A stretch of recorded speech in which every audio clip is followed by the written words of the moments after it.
request Mr. Raghav Mittal to present a token of thanks to Mr. Lokesh Mehra and also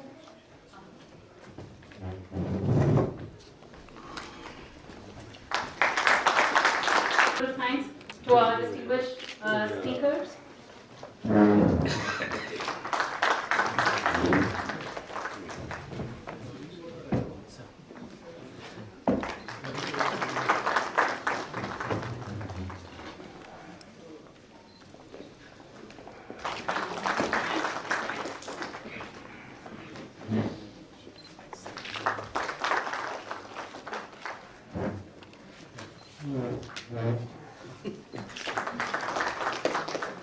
Thank you.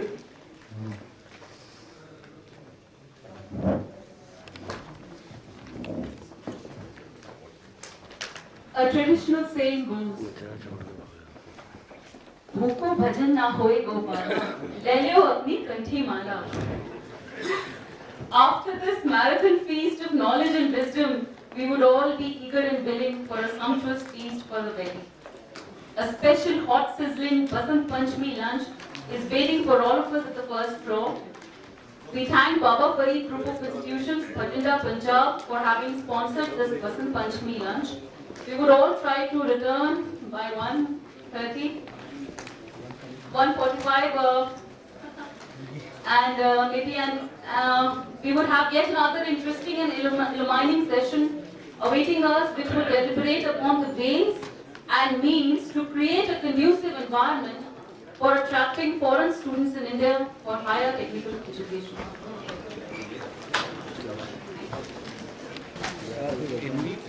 Level 1 to 4.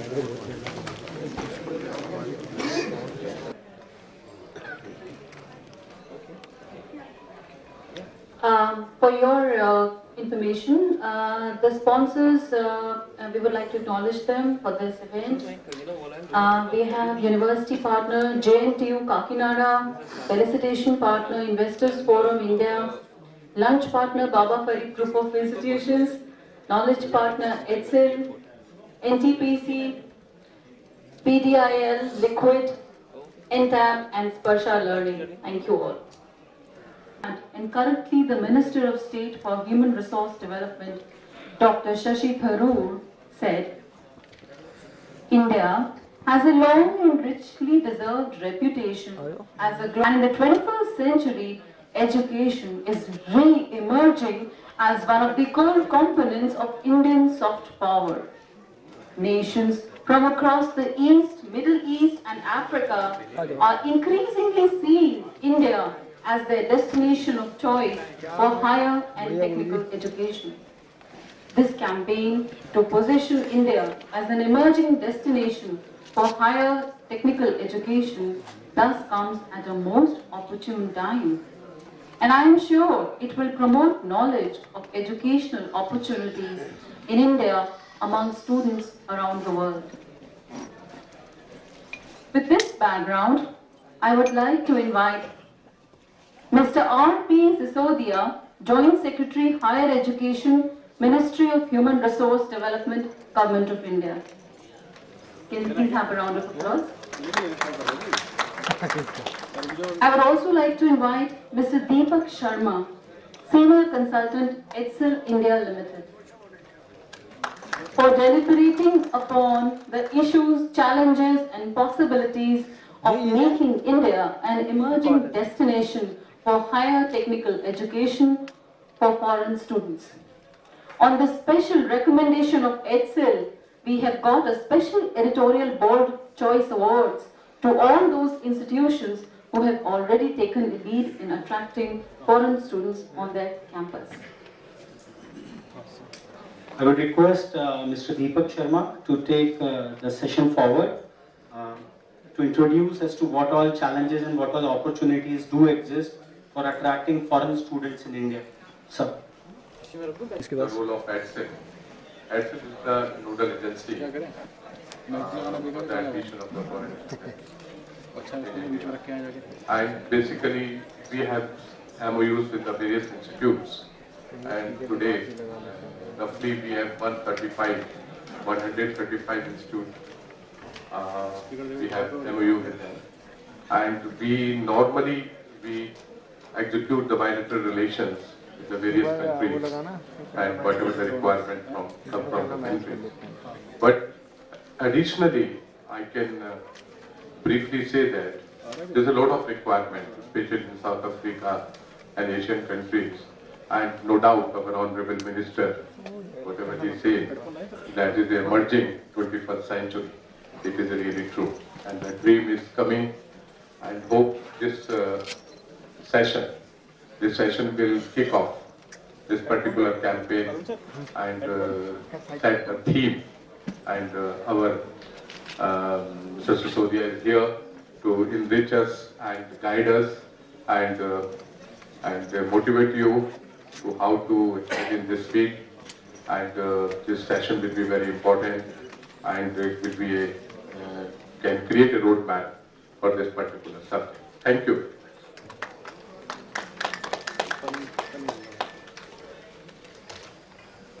Thank you,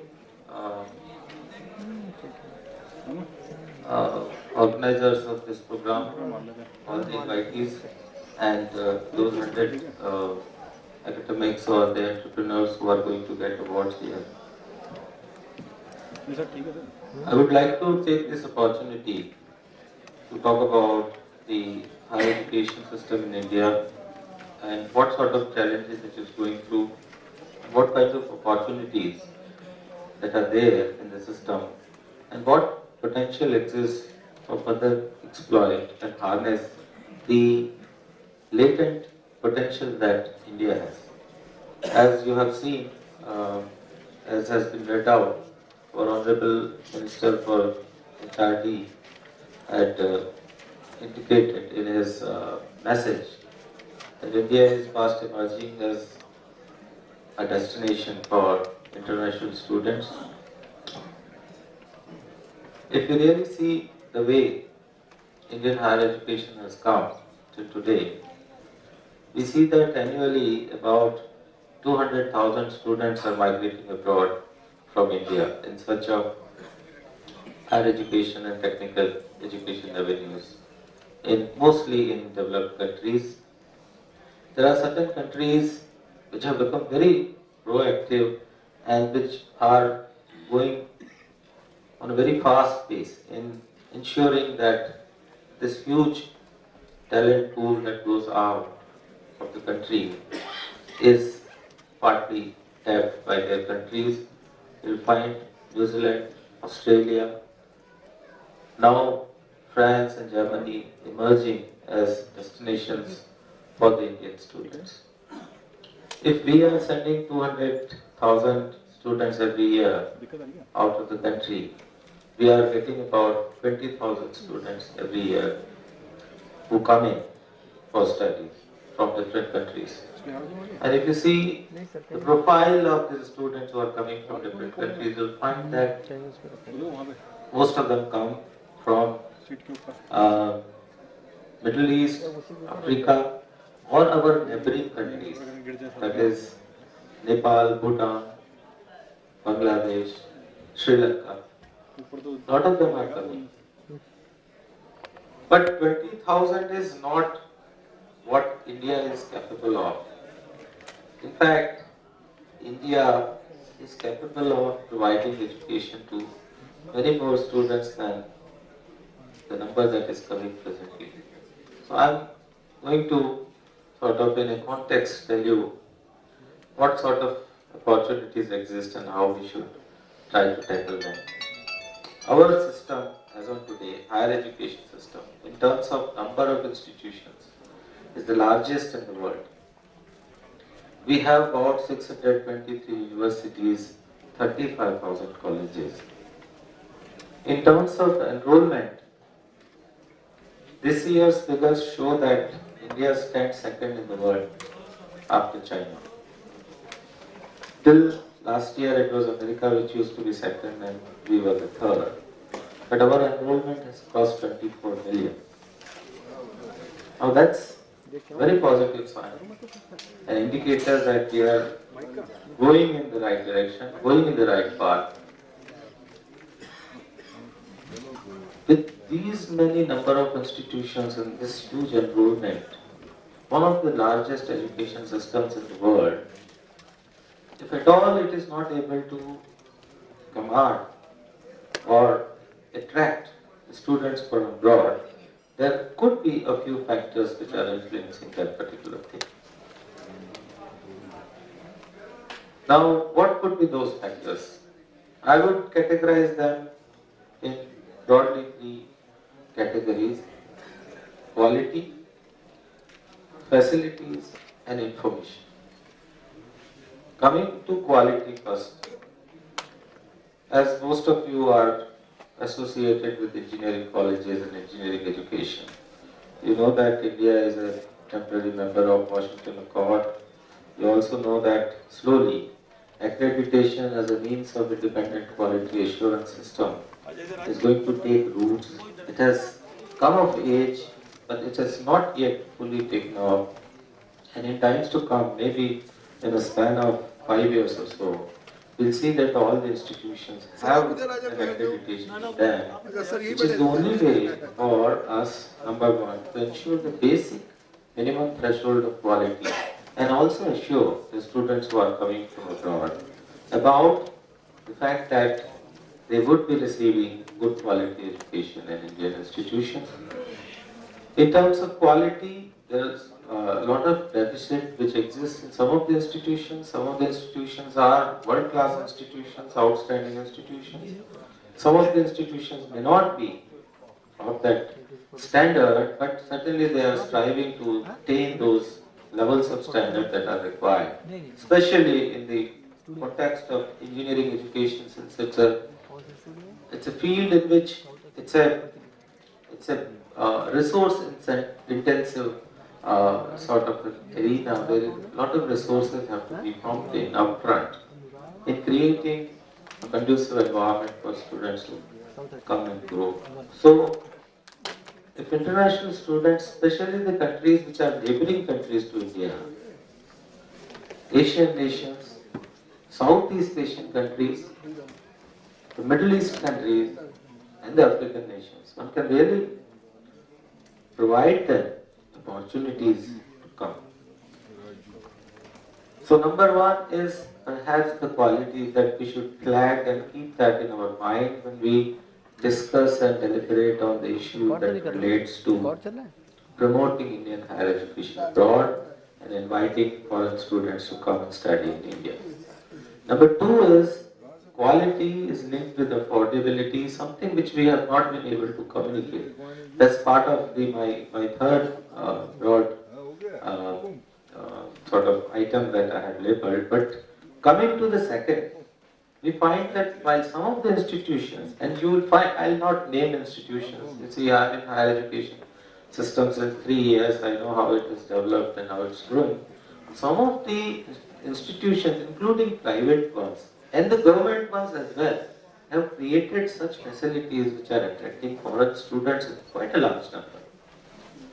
One of them is creating accommodation or hostel facilities for students who come from outside. Since they are looking for, maybe culturally and socially, there are certain issues, maybe in terms of the facilities that they need or require are not the way we perceive them to be, and it has actually been proved in the field that the moment you create that environment in your institution, then suddenly you find that there is an increase in demand and a lot of students are coming, including from developed countries, which come and study in India.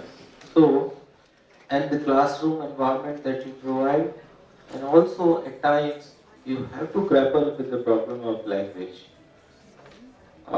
Some of the nations from where you come, the students are coming to find that language becomes a barrier, and at times the institutions have created certain special academic courses or some program by which they bring these students at a particular level, after which they can start imbibing, receiving the education that is really required. So command on the medium is something that you have to look upfront. Before you start attracting the students, you need to see as to whether your institution has that capability of bringing them at a certain linguistic level at which they can really, communicate with others and also receive the instructions. Then, coming to the communication part, how do we communicate to the rest of the world that we are a country which can be taken as a destination for the students? One of the problems that has still remained with us is that when it comes to global benchmarking, the Indian institutions do not figure in many of the globally benchmarked rankings. While our institutions, some of them do figure there, but the fact remains that the majority do not. That actually sort of communicates a kind of a situation wherein the foreign students may feel that this is not a worthwhile investment. So the fact remains that while we do need to create that kind of benchmarking within the country, we also need to be associated aggressively with whatever is going on around the world. We need to maybe perhaps re-engineering our existing methods and processes by which we can see that we figure this is a collective effort. Of course, it's not an effort which has to be taken by a particular sector, but this is a very important point to be kept in mind when you talk about inviting foreign students. And the last and the most important one is communication. Communication in the sense, how do you reach out to those who are not directly available to you, who are not within reach? You must have seen the way some of the countries come to India, they conduct education fairs, they mail some kind of interaction programs, free of cost, students are permitted to come, and we are trying to do that through UGC and EDSIL, and also now a portal is being planned. But then the fact remains that still, when a foreign student is looking for opportunities and goes to website or accesses some kind of a print material that is available in international forums, then one comes across very rarely things where Indian institutions have really taken a lead in communicating that kind of thing. We need to learn from these countries which exist. I mean, the countries like US, UK, Australia, New Zealand, such a small country, the way it has aggressively promoted itself, and the fact that in a few years' time the number of students going to Australia is almost double. That shows the fact that communication is one of the most important things. When communicating, it is not that you have an institution, you have the facility, you have the capacity, but also one of the key factors that may influence a student to come to India or go elsewhere is the affordability of education in this country. It's one of the, in terms of purchasing power parity, if you see, the Indian education is one of the, I'll not say cheapest, one of the most cost-effective education that can be afforded by anyone, especially by the countries that I mentioned. The quality and affordability combined make India a formidable force, even now, but the potential is still untapped. It's hidden. I'm sure this session would certainly spur some kind of activity in the academic circles and the engineering circles, that these are the deficiencies, these are the things that we need to look at before we really think of doubling or tripling the number of international students who come to India. And international student mix remains one of the factors on which the global institutions are benchmarked. When it is a global ranking, they always take into account the faculty and the student international mix. What percentage of faculty is from abroad, what percentage of students are from the countries other than the country of origin. So that remains one of the areas in which we have to go a lot.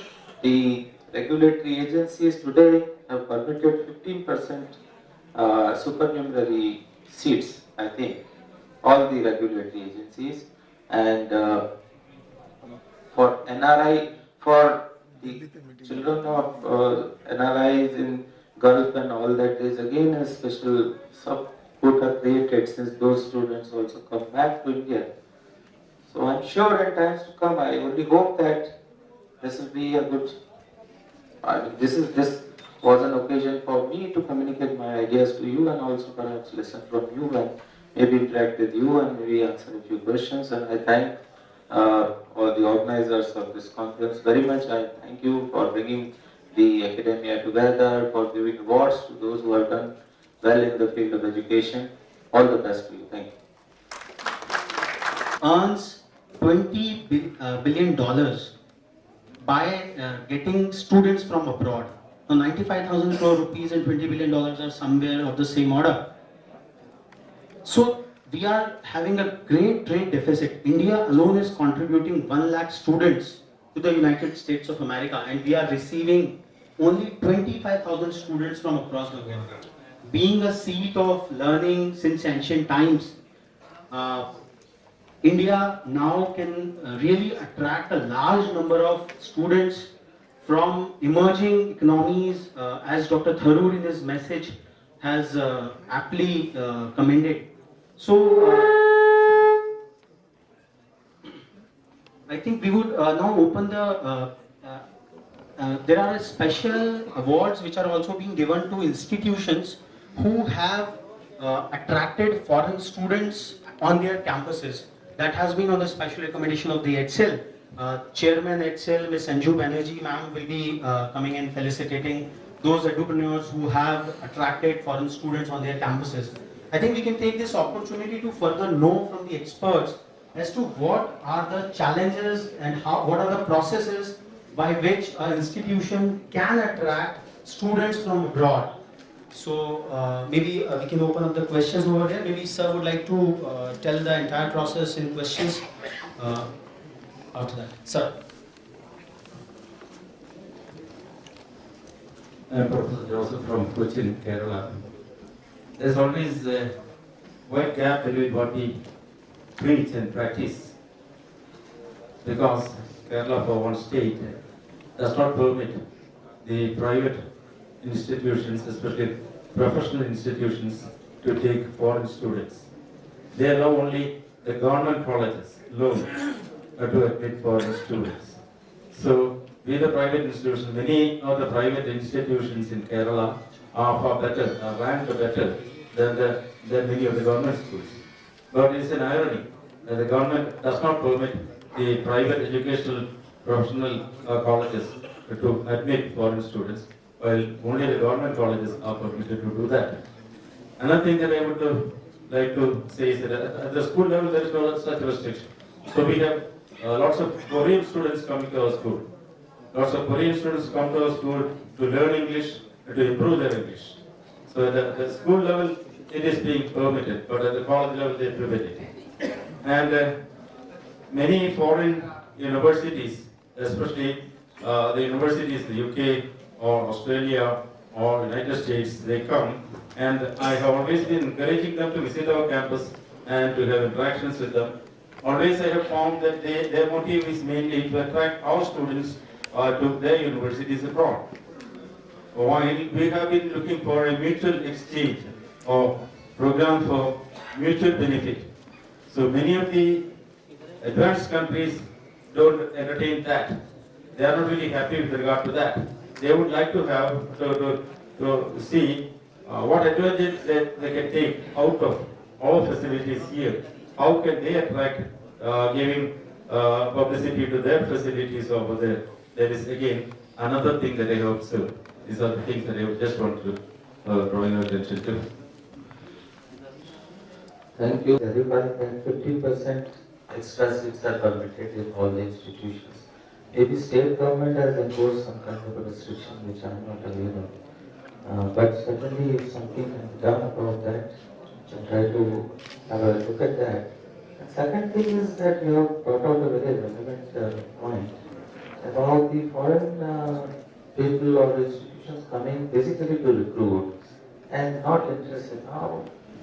Let me be candid about this. It's a highly competitive world and we are living in a globalized era. And there is now, after the new GATS regime has come, there is absolutely no restriction on the movement of natural persons across the borders. Now, as I was saying, we have somewhere sort of faltered in our strategy, or maybe our strategy hasn't yet yielded the results, but somehow we have not been able to communicate that. Number one, we provide good quality education. Number two, that it is available, that we are seeking foreign students. I'm sure there needs to be some more efforts on part of not only the government, but the industry, the academia, the community at large, to see that we benefit from these students who come outside. It's not a monetary benefit we are talking about, let's be very clear. I don't think India needs to depend on, there are certain countries for whom it has become a sort of a matter of survival or something. But we are basically looking at gaining from richness of the environment that will exist in the classroom, the exposure that the Indian students will get, also the learning that the foreign students can sort of gain from India. So I think both your points are well taken. Thank you, sir.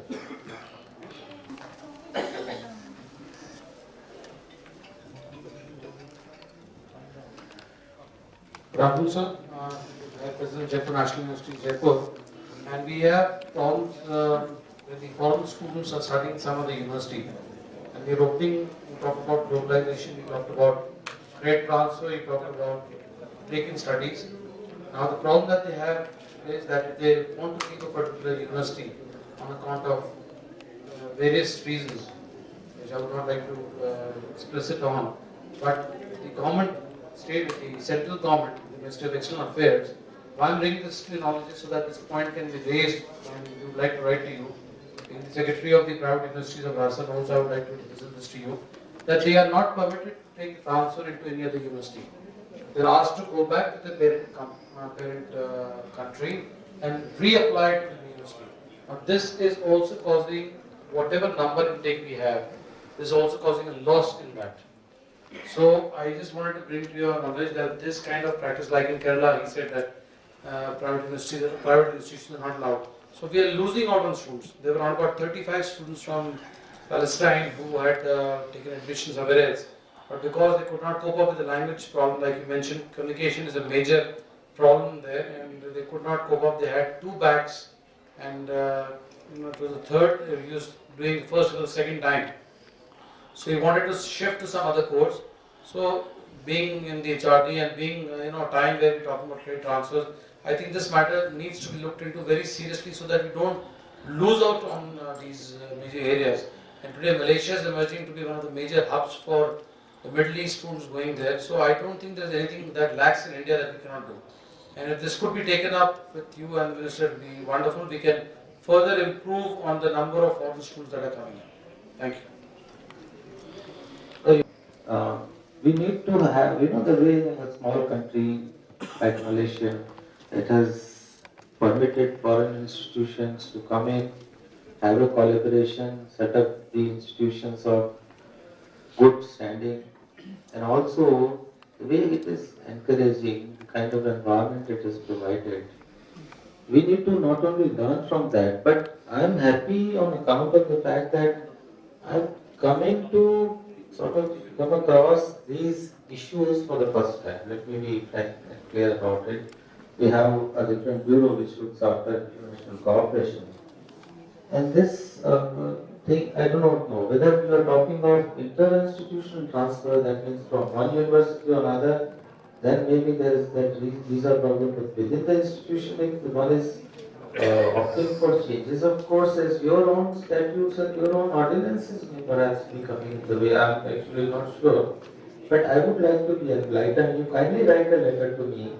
You flag your problem. I am sure this is not something which is insurmountable. This is not something which we can't tackle. We can tackle at the level of policy. which I look after. I look after the higher education policy, so this very much policy is my domain. If you are interested with me, I am too happy to take up the issue with whatever authorities that are needed. And also from the ministry, we are actually planning to have a coherent strategic plan in the sense that it's a fourth quadrant. Right? Today we are talking about the student intake, but overall, if you look at this whole global education picture as it emerges, I can really flag four interactions that are crucial, and we need to have a very clearly laid out strategy. One is about foreign institutions coming in. Second is about Indian institutions going out. You might be aware that Indian institutions have gone abroad. There are now institutions which have gone to Dubai, they try to go to London, they want to New York. I'm sure, you see, this is a two-way interaction. The second quadrant could be this, that the students coming in, of course going out, there is very little we can do except for also providing them the similar facilities and opportunities here. But in this era of liberalization, you cannot rule out, you can't even erect artificial boundaries. So you need to see, and the fourth quadrant is the faculty quadrant. Faculty is one of the most important things. Now today also in the morning we had a meeting which we were just discussing this, how the 12th plan document talks about taking foreign faculty or our faculty going out or our faculty which has gone out, coming back, arresting the brain drain, or we talk about the brain gain. Based on these four quadrants, there is some kind of a holistic approach that is being planned by the ministry, and hopefully shortly it will materialize. And I'm sure the issues that you have raised from Jaipur, I'm sure that if you write a letter to me, that will be interesting. Thank you. My name is Professor S.K. Bandaparte, Vice Chancellor, West Bengal University of Technology, Kolkata. I have a special problem that in South Korea there is a government organization called Southeast Research SERC, Southeast Research Center.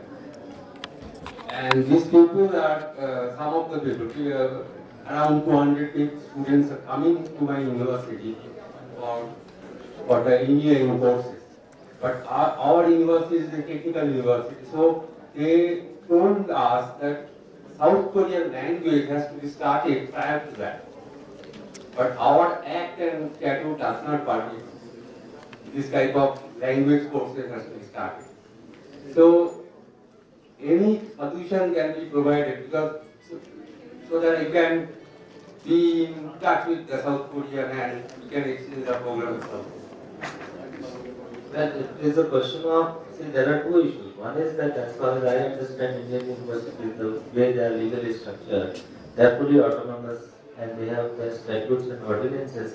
Nothing prevents you from starting a course if it is not leading to grant of a degree, to give them some kind of bridging in terms of language that is required. And if you are talking in terms of resources or the language or the faculty resources that you need, we have a university located in Hyderabad, which is called English and Foreign Languages University, which can actually give you the kind of support that you perhaps may require in order to see that these students have some kind.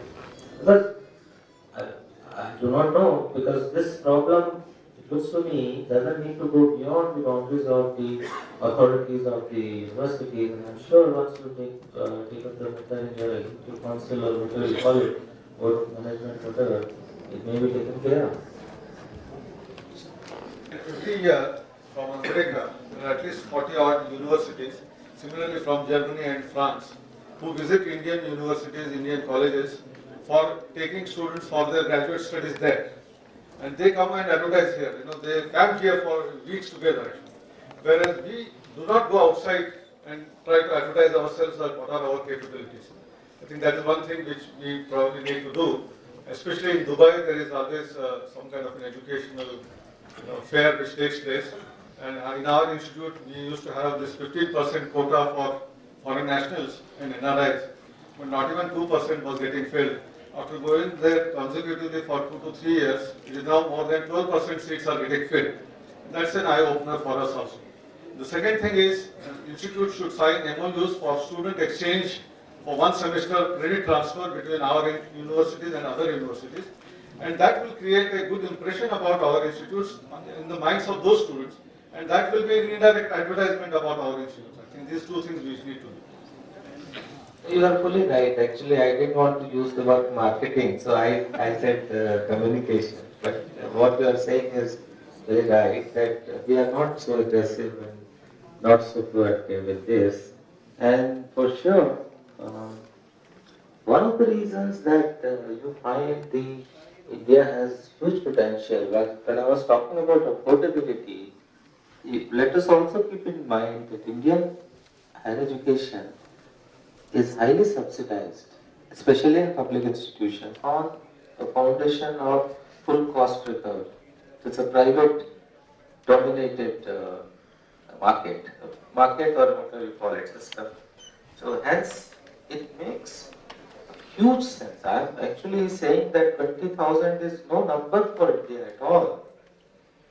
It is no number at all. Perhaps somewhere we have failed in our strategy, or we have not yet woken up to the challenges or the opportunities that lie. We have been grappling with our own issues of access, expansion and all that. But I am sure in times to come, and this is one of the biggest incentives that can be there for the private institutions, that you have a provision to create a supernumeracy, you have a provision of a differential fee structure that you can introduce, and then be aggressive in communicating and marketing yourself, and I'm sure the things would change. Some of the institutions have transformed themselves. I wouldn't name them though.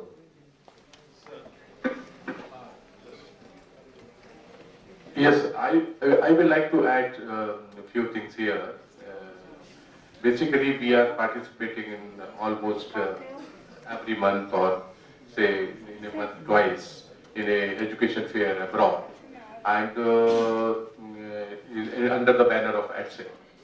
So our feedback is the students who come on our stall for inquiries, they basically prefer government institutions, whether it is hotel management, or it is in technology, or it is engineering.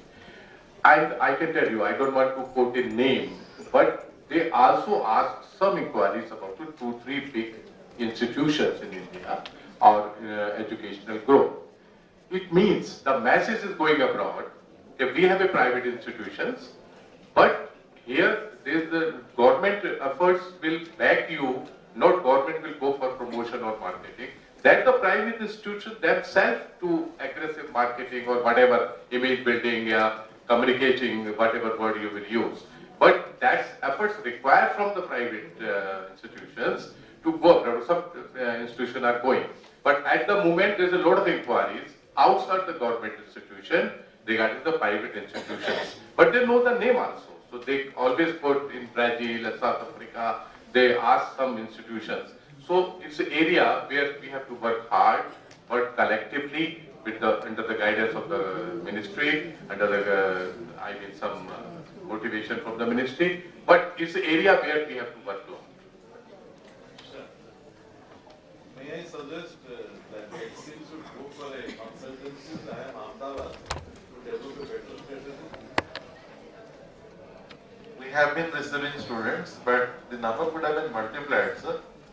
If people like institutions like Ahmedabad, IIM Ahmedabad could assist HC in developing a better strategy.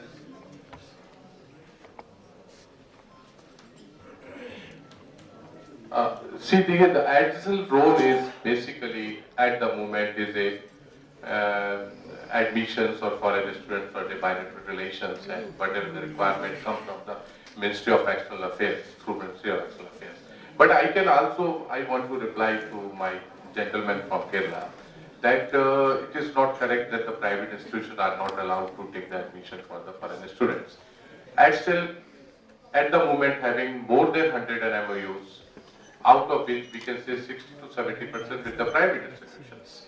So ADSL is supposed to ensure the quality and the delivery and the other factors. So they enter with the MOU with the institute and they advertise, they officially advertise these institutes, that we have MOU with these institutes, and the education fair, whatever inquiries come from, that can inquiries relate to the private institution also. As far as the actual consultancy is, Sukhdev sir is the better to say something on that. It's a time to think on that, sir. Because EdSil is in existence for a long time. So that's a good suggestion. We'll see that in this example. Sea change will come, sir. This is in furtherance to what you said, Mr. Sisodia, to Professor Bandyopadhyay's question about the ability of the university to start a languages course. While I agree with you that in part the prohibition could come from the university's internal statutes and ordinances, what also probably needs to be analyzed is the relevant State Technical University Act. Because if the West Bengal government's parent or umbrella legislation for state technical universities itself defines technical universities as conducting courses in a limited field, or it defines their scope in a limited field, then Professor Bandyopadhyay's problem would have to be dealt with by the state legislature. So that is well taken. You see, this education is in concurrent list and states have freedom to enact their laws, but nothing prevents them from entering in collaboration with some other university which has the courses and facilitating students to undergo and all that. See, I don't think that is not I don't think it is a problem which cannot be overcome. That's the limited point I made. While I agree, see, either you go changing the act or statutes, it's a long drawn process.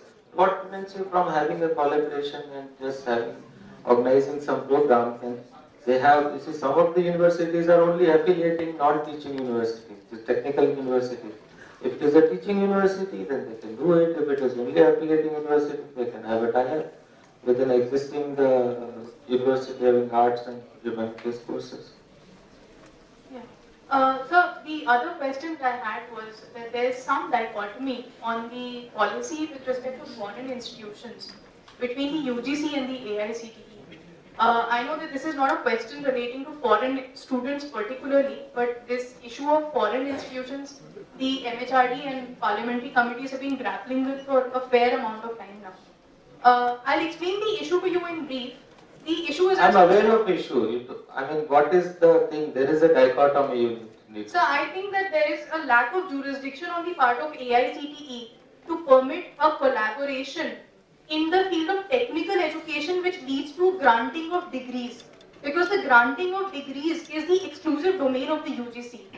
Now, given that there is this dichotomy and there is a lack of jurisdiction, it leads to a fair amount of confusion whether the AICTE blessing under the 2005 regulations is sufficient or not for a university to confer degrees in collaboration with a foreign institution, given that UGC has not blessed the same. Okay, I think that is a valid point. The AICTE has issued regulations in the year 93, if you 93 or 95, that permits foreign collaborations between institutions and all that. UGC did not have any regulation so far. But now they have framed a regulation in which collaboration between universities is permitted.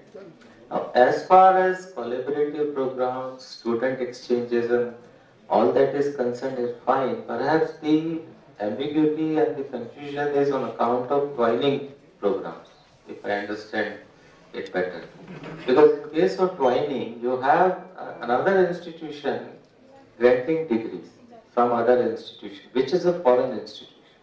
Now that degrees recognition is certainly an issue, since either it should go through the equivalence route, in the sense that you have a twining, the degree that is being obtained at the end of the course by going through last semester in the country wherever it is, and then coming back to India with a degree, there would be a problem that legal issue would always arise. If it is eligible for equivalence, that institution, in any case the equivalence will be granted. But if now that UGC's regulations are now going to be materialized shortly, After that, if that university and this university have a collaboration, then that problem will be sorted out. Because then a degree can be issued by this university or a joint degree saying that it has been issued jointly. So that problem will be there. But I think this is a very valid point. It was a sort of a vacuum in the policy so far. And I'm sure this dichotomy is going to be sorted out shortly. Because the degree granting powers is with university, course conducting and all that is with the college, so it certainly leads to some amount of that. But we'll sort it out shortly.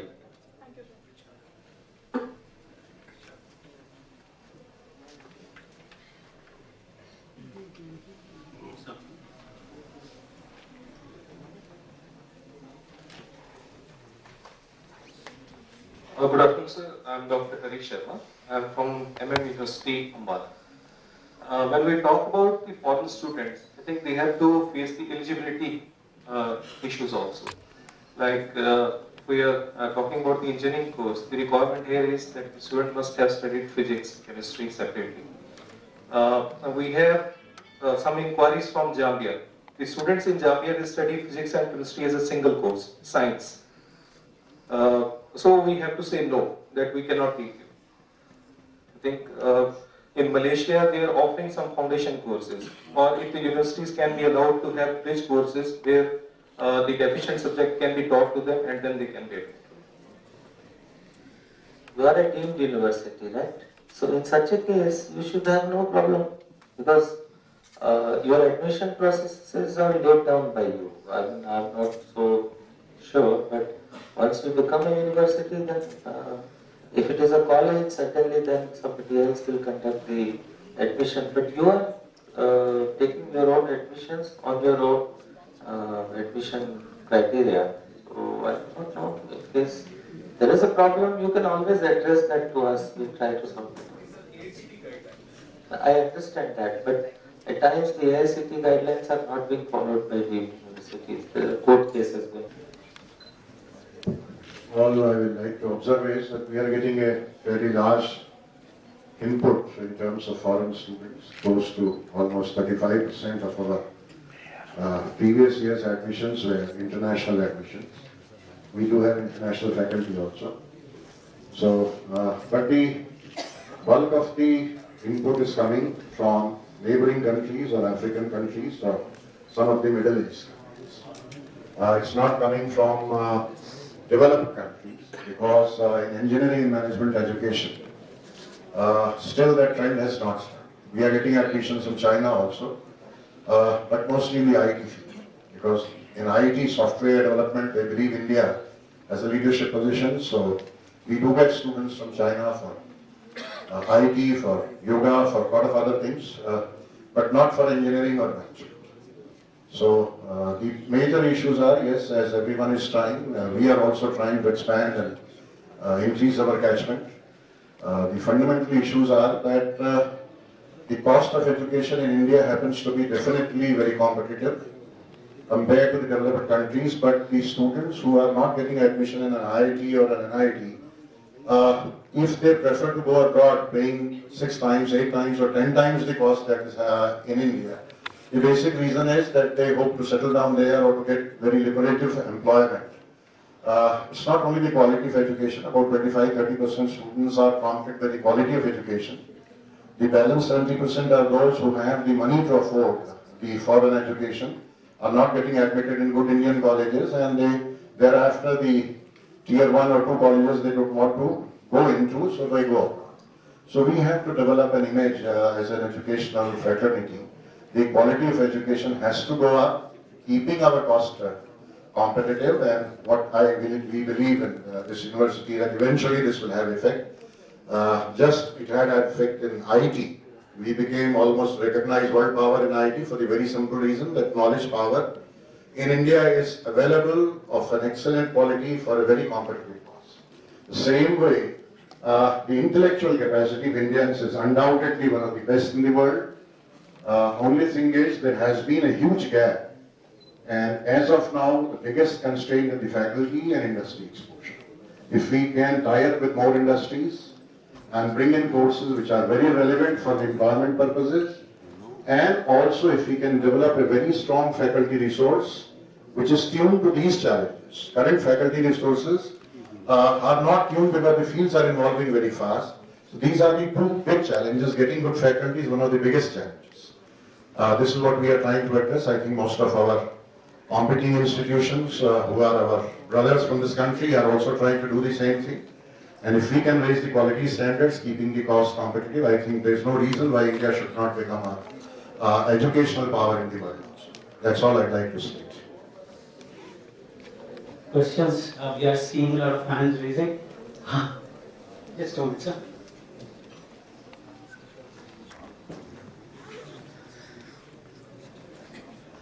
Good afternoon, sir. Myself Rohit from within Orange Park, where Professor Khanna had very rightly said about the institute-industry interaction. For the same, I want to just put the house in you that in AICTE and UGC we don't have any particular rule and regulation related to the integrated module courses. IIT Bombay, when it started the integrated courses in IT and mechanical and electrical, they offer just simply 4-year graduation, and if you go for a 5-year spontaneous integration program, you get a degree of MTech with the same thing. Without inclusion of the things, if you are going for a postgraduate degree courses, there should be some industry interface what actually the student will be different from his graduation and a post-graduation technique. That is somewhere missing in our curriculum everywhere in the universities, whether we are talking about the private institutions or whether we are talking about the government institutions. Because we don't have it on a par of AICTE or UGC, that there should be some difference for this integration program. Because ultimately when they come out with a degree of postgraduate also, they have to face the same market, with the same employers, with the same type of a job profiles. And that's why which makes our international students in a dilemma that if we go for a graduation program or if we go for a post-graduation program in India, then there will be no difference between these two degrees. It should take the market demands and the demands of the economy in account. It's something which is expecting more than what the institution is designed to cater to.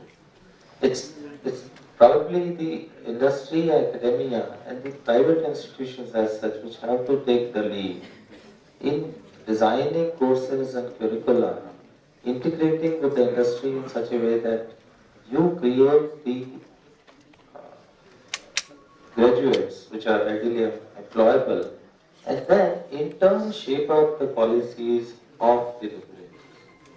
As and when the new demands emerge, to give you a simple example, the moment there was a demand that is integrated courses or the masters in programs like law, education, or one or two more, there this student had to go through 3 years general education, then 3 years undergrad of that discipline, then 2 years, so they brought it down to 1 year.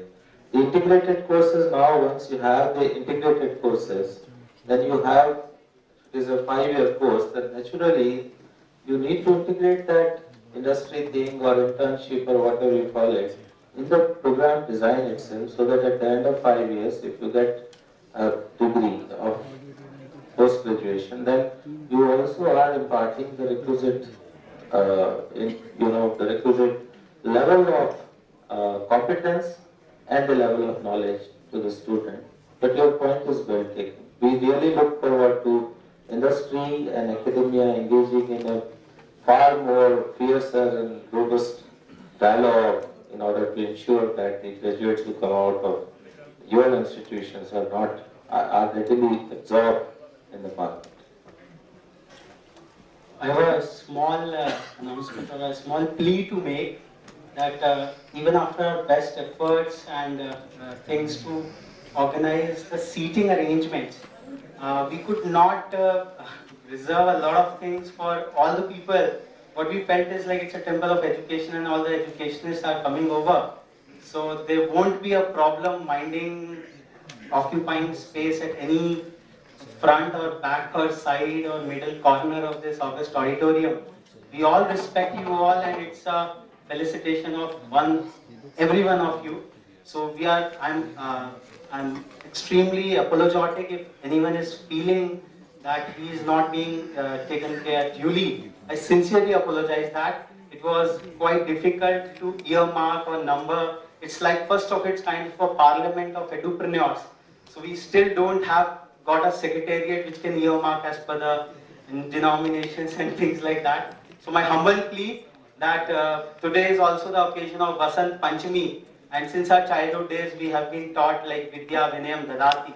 So in today's time when such eminent personalities are with us, all of us, and teaching millions and millions of students, I would again humbly submit, like please take it on a good note. We have with us a very eminent guest. I just got information that Dr. Tharoor is on his way. It would just take some couple of like 10-20 minutes more to arrive him.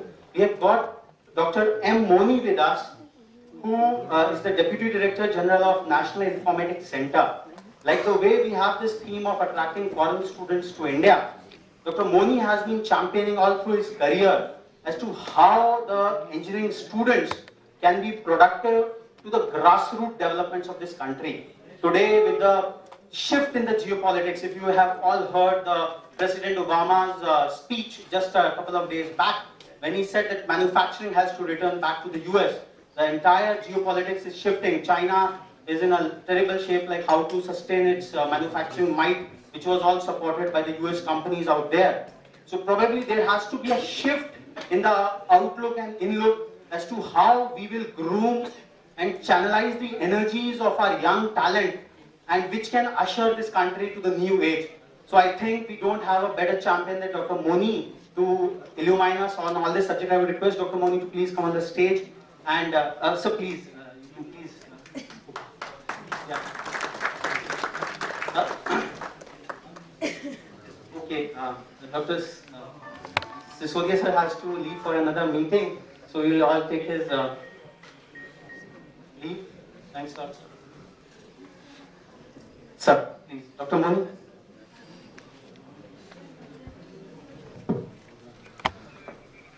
I have been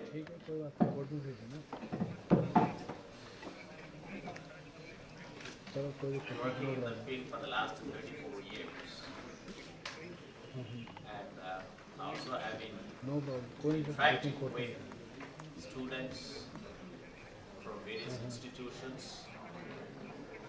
interacting with the students with many institutions. I was the person who was instrumental in visualizing the District Information System program way back in 1984-85, when the former Prime Minister, Mr. Rajiv Gandhi, wanted to bring in digital, computerization of the district. And for the last 25 years, I have been moving around in many districts. At least I think I would have traveled more than 300 to 3,300 districts in the country. What is needed is that rather than we bring out engineering graduates out of the colleges, what is needed is to bring out entrepreneurs out of the colleges. I have always used to tell the computer science students, because I entered computer science from IIT Chennai 76-78 batch. A polytechnic student, he was not able to get an admission in BE, but he gets an admission in Polytechnic. When he comes out, he constructs a bridge, it doesn't collapse. He constructs a building, it doesn't collapse. But why computer science students are not able to write programs which doesn't work in the first instance? Because the science, the curriculum as it is doesn't give 100% importance for software engineering principles. So in many places, I used to sit in interview committee, we used to ask that, do you have a good exposure on compiler construction? Sir, it's one which our faculty members didn't emphasize it. And do you have a good exposure on operating system principles and software engineering and so on and so forth. But today, that what we see is that we can make everything in India. We need not even get technology from our Western countries, especially in the area of information technology. Provided all the educational institutions, 4,500 engineering institutions who have computer science courses, decide to go for a 10 to 20 years of research programs, that's what the country wants. We can be like China, we can be like Japan, we can be like Taiwan and Korea and so on. We don't have to face the problem like cyber attack which we face today. Why is it so? When I was the Deputy Director General E-Governance Standards, I even proposed that let us have 100 books written by Indian professors who teach information technology in the country. It is not happening. And the books are not available in local languages. When I see students, when I discuss with the students in very interview committees, when they come from rural areas, they have a better understanding of the technology, but they have to put 300 times more work than the students who come from the urban area, who learn everything. So is it not possible, or is it not necessary, or is it not required to have an information processing in 42 languages? It is not happening. So there are a lot of things that's why when Mr. Mitchell asked me